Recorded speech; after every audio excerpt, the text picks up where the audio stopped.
Hi, I'm Kevin. I'm a theatre designer. I've been a theatre designer for about 15 years. And in this video, I'm going to talk through what that means to be a theatre designer and how I'd go about getting a set design and costume designs ready for the stage. Generally speaking, my work would start with a script. I would be asked by a theatre to design a play for the stage, and they'd send me a script of the production they're going to put on. I'd get to know that script really well. I'd read it. I'd make sure I'd got to know the characters from a costume point of view. I'd make sure I got to know all the locations, all the settings for the play, the time period of the play.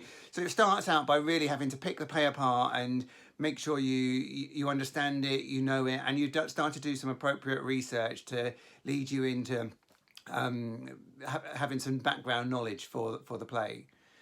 I then work really closely with the director. The director will sort of like carry the overall vision for the production. So understanding what they want to do with it, the kind of style of play they might want to do is really important. Now, often directors are really open to designers coming with their own ideas and contributions. As a designer, you're responsible for the overall visual look of the production. You know, you get to decide everything that everybody is going to see on that stage. You get a say in every prop, every costume, every item. So you kind of got the control of the reins of the visual side of things, but you've got to work with the director to make sure that you're working together so you come up with a really coherent piece, a really coherent production. So through discussions with the director, you'll have established the style of production that you want to put on and the kind of direction the play is going to take. As a designer then, you've kind of got to take those thoughts away and start to build up. Let's start with the set design. You start to build up what that set is going to be. So you need to find the ideas and where do those ideas come from? Sometimes you can sit all day working really hard trying to find an idea, and then suddenly you're out for a walk or a wander or something like that and the idea pops into your head. So as a designer, you've got to be really open to anything that might spark off a good idea as to what that play is going to look like. There's some good activities you can do along the way though to start helping to make some good decisions about the way the audience are going to see the play. The relationship between an audience and the actors on a stage is really important to live theatre, and partly what makes it such an exciting thing. So you need to make sure when an audience sees something, they see something in the most appropriate way. If you can imagine, for example, the scenario of a classroom where you've got the teacher at the front of the class and then you've got a class full of students. This is part of the play. You know, the play is showing what's going on in this classroom setting. You as a designer might have to decide if it's more important for the audience to see the teacher and see what the teacher is saying, in which case you might see the backs of the heads of the students, or it might be more important to the audience that they see the reaction on the students' faces to what the teacher is saying, in which case you'd want to stage the whole thing the other way around. And as a designer, you're at the start of this process now, you're going through and deciding which is the best way for the audience to see all the various scenes. Let's go through a little exercise looking at this using some chairs. Here we have two chairs on a stage. So the audience walk into an auditorium, they sit down in their seats and they look at the stage and they see those two chairs. Already they may be starting to make up some kind of story depending on how those chairs are arranged. Just look at those for a moment and have a think about what kind of setting that might be. What could those two chairs represent? Compared to these two chairs. Same two chairs arranged in a different way. Maybe he says something different. Let's rearrange them again. And let's have another look at a different arrangement. And another one. One more. Okay, let's look at them all together again. Okay. So different people come up with different suggestions of what those chairs could be. So for example, arrangement number one there, it could be two people sat on a bus next to each other. Number 2 could be something like an interview, an interrogation. Number 3 could be something like clearing up at the end of the day after school. Number 4, that there's been some kind of argument or disturbance. Number 5 could be some kind of cage or enclosure if the chairs are being used to represent other things and not just chairs in this production.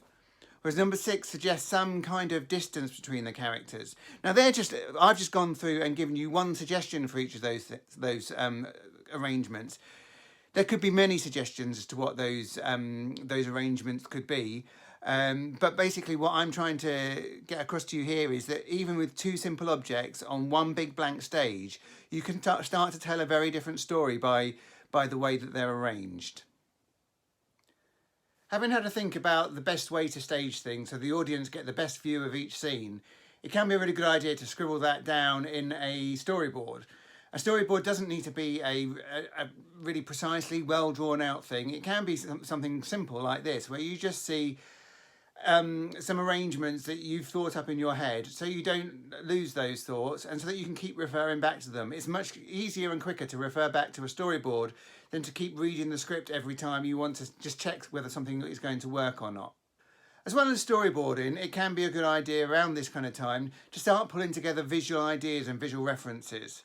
Something I'll often do is go through magazines and I'll look at anything in a magazine that might resonate in some way with how I feel about the production. Now that could be because it's a particular colour or a particular texture, or it could be because it's a particular item or just something about it, and I'll often collage those together to create some images that I can use to refer back to later on in the process when I'm trying to think, well, what's the look and feel of this particular production. As well as this kind of colour and textual research, it's good at this point as well to start getting into some research about specific things related to that production. So it might be that there's something about where the production's set. So, for example, these pages here show that the mining aspect of the play I was looking at the time, and so some of the references I pulled together, so that later on I've got them to refer to make sure my design is as authentic as it can be. Having done all this prep work means we're ready to move on to a stage where we're starting to create a model or starting to design models of the set. Designers tend to work in model boxes. A model box is a scale model of the theatre. It's 25 times smaller than the real theatre. We work at a scale of 1 to 25, and that tends to be an industry standard. That's partly because everyone else in the industry will understand a model that size. So if I turn up for a model showing on the first day of rehearsals or at a final design meeting, other people who are involved in the theatre making process, whether that's the directors, the other designers, the lighting designers, sound designers, whether that's the actors or the other people that will be involved in making the set, so the scenic carpenters or the scenic artists, they all understand a model that size very clearly because it's what we all tend to use. It's worth noting that an actor won't be on set until the tech week. So in terms of understanding what they're going to be performing on, seeing a model that is the right size is really helpful to them so that they can then understand what the world around them is going to be like when they are performing. In the rehearsal room, this will be marked up on the floor, so they've got an idea of the size and scale of it, but obviously they won't have any walls and anything else surrounding them until they're in the week running up to the actual production itself. The first stage of modelling is really a sketch modelling process. So inside that black box, you might put a few simple cut-out pieces of cardboard, and just to get an idea of, if you put them together, how that would work. And you might put in some little pieces of furniture as well to understand, you know, a bit like the chair exercise. If I put this here, does this work? And if I move this around, it's a kind of a bit of a box to play in. And you're working towards creating a white card model. So here's a picture of a white card model. It is basically the first version of the set in white card and other simple materials that you can share the idea with. So you can share the idea with the director initially, so that they can check it's going to work for what they want it to do. And also, so you can start to share it with people like the production manager who's in charge of the budget, who can turn around and say, oh, wait a minute, that's going to be way too much money, or yeah, it looks like we're on a good track there, but maybe if you thought about doing it this way, maybe that will work out a little bit better. So the white card model is there for the first stage of discussions. After you've moved past that stage, you move on towards making a final model where lots of careful decisions have to be made. For example, you get much more specific about the furniture that goes into the model. So here's an example of a sofa made at a scale of 1 to 25, and also a little chair made at a scale of 1 to 25. Being really quite specific about the style of these pieces of furniture for the particular play we're looking at. Here are some other examples of scale furniture ready to be used in the model box. You can see at this point they're unpainted. I hadn't quite made the decision about what the final colours of them were going to be.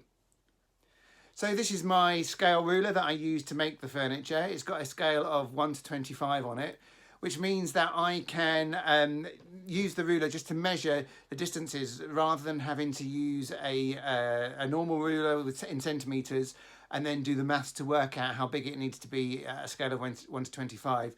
I can use that ruler, and that obviously makes things a lot quicker. It's really important to think about the visual storytelling element of the design, and to think about every item that you put on stage and every colour that you put on stage and what that might start to say to the audience. Let's run through another little activity that just gets us thinking about what we put on stage and the kind of stories that we are starting to tell. Okay, so here we have a book and a pair of glasses on a stage. And I need to think about who that character might be. Who might be the character behind those items? When did they live? What do they do? Just in your mind at the moment, make up a little scenario about who that character could be. I'm going to add some other items into the mix. Okay. Has that changed your thoughts about who this character is and where they are? Let's add something else in. May well have thrown you entirely. You may be having to create an entirely different situation. Let's add one more in. And again, that may have changed things totally.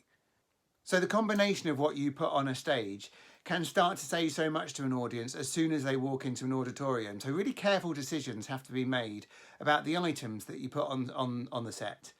Now, they aren't necessarily always small prop items. We could be talking about pieces of furniture or even much bigger areas of set, like what wall textures and things are. You need to think really carefully to make sure you're telling the right story. Another exercise I'd like us to think about is involving colour choices.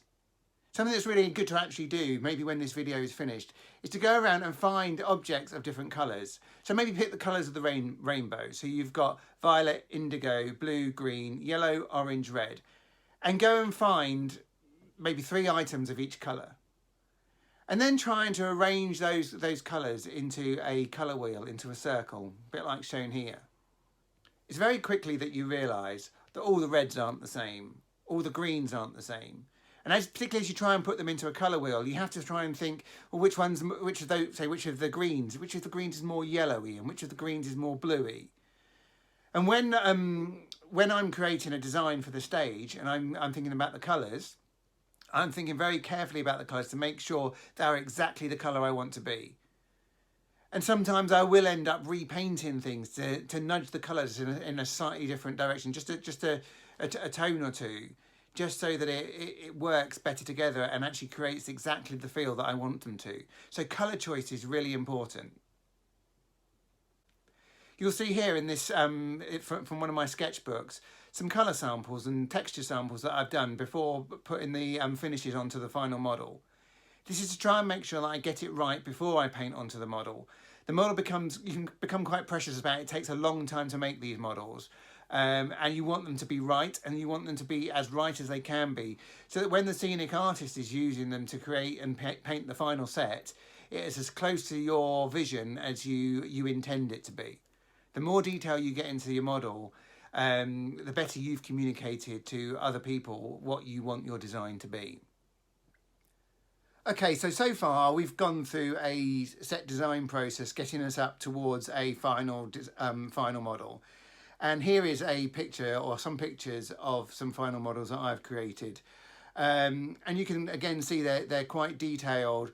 And as I mentioned before, they're used by a wide range of members of the team to be able to create that final design on stage. And so the more detail you can put into it, the better you can communicate the ideas, the closer it's going to be to how you want it to actually look.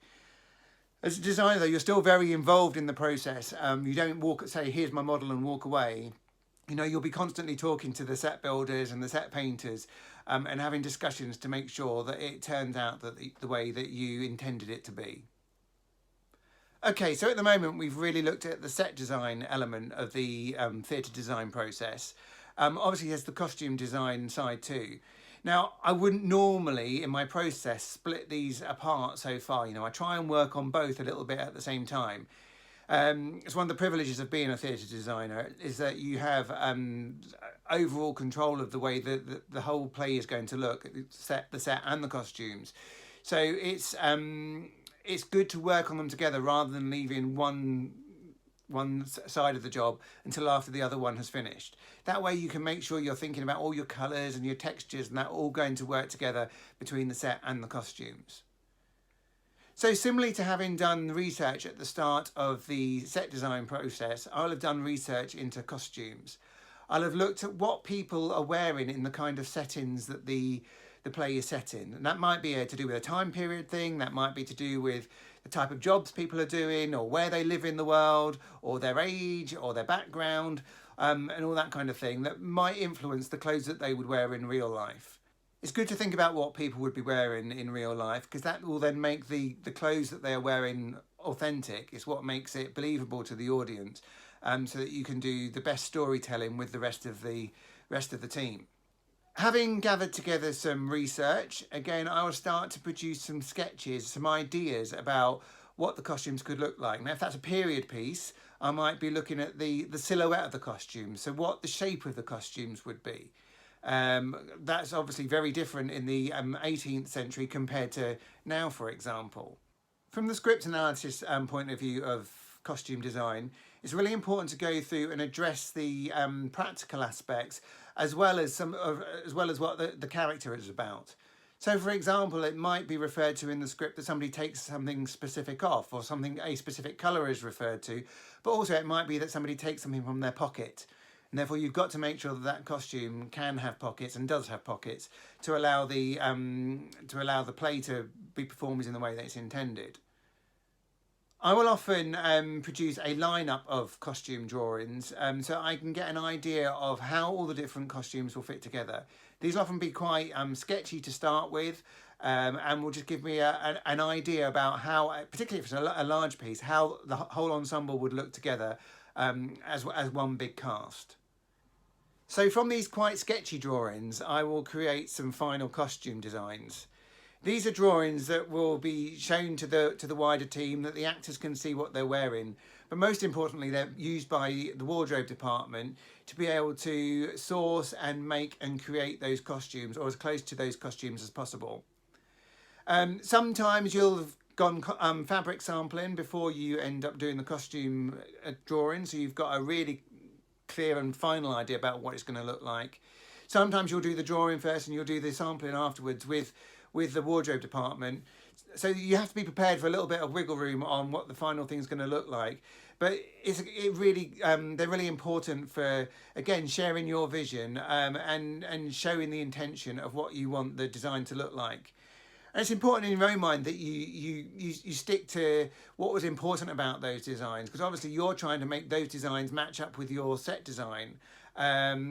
And so that you're still involved in lots of discussion with wardrobe as they put together those costumes to make sure the whole thing is going to work together as one whole production. So it's similar for the props for the production. Stage management will source the props. Sometimes they'll go to the theatre prop store and pull out what they've got. Sometimes other things will need to be bought in specifically. But as the designer, you'll have to say on which props make it into the show and which ones you don't like for some reason. And that might be just because the period isn't quite right, or it might be down to the fact that the colour doesn't work with the rest of the design, and that particular prop is gonna, I don't know, ping on stage. Maybe it's an orange item that you don't want on a blue set or something like that. And you're trying to make sure all the time that everything is working together, your set, your props, your costume, so that the overall visual aspect of the design is as good and strong as it can be. So all these decisions so far and the choices that you've made are getting ready for the rehearsal, the tech rehearsal stage of the process. So by the time you get to tech rehearsal, the set will be there, the costumes will be there, the props will be there, but that doesn't mean it's the end of the decision-making process for you. As you watch those first few runs on stage of the production, that's a chance for you to check that what you've done is working, to still make tweaks and alterations, and to get that play looking as good as it can be. It can be asking actors to make sure they're wearing costumes in a certain way. It can be to do with making sure certain elements of the set are being used in the way that you intended. So that by the time you get to opening night, you've got the vision of the play as you intended it to be. It's a fantastic and exciting job, and it's such a buzz on opening night, just to see everything come together. When you think about the tiny models that you made and the costume drawings that you did, and you see them there all on stage working together, along with all the amazing work that the rest of the team has been doing, from the musicians to the composers and the lighting designers and the sound designers, and all the work the director's done, the actors have done, and everybody behind all of that has put together this production. It is such a buzz to know that you have played your role as a designer in a production.